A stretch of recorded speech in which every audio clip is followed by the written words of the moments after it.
到了16世纪下半叶，出现了另外一个在唐卡画史中至关重要的新风格——噶玛噶赤。它先起于昌都地区噶玛一带，又随从于藏传佛教噶玛噶举派，后扬名天下。噶赤派是在缅唐派的基础上发展起来的，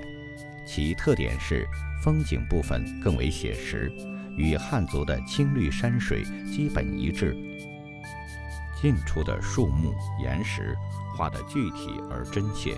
没有了缅派中装饰意味的五彩云霞，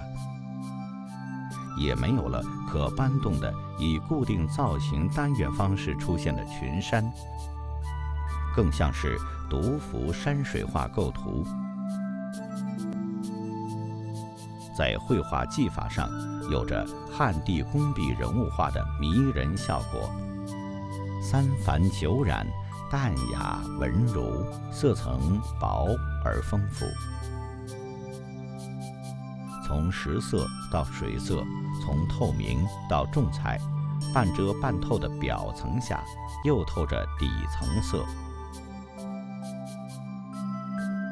线描所占的比重尤为突出，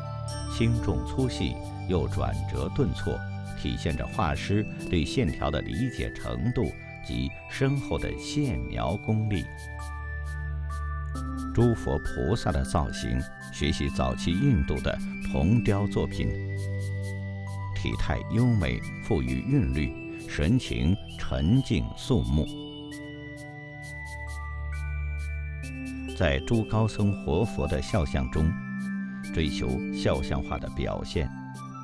人物形象恬淡柔和沉静，笑似真人，栩栩如生。用灰白色表现人的皮肤，色彩明亮和谐，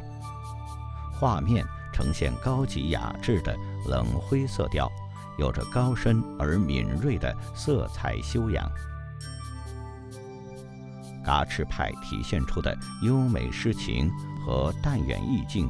正是其画派的魅力所在。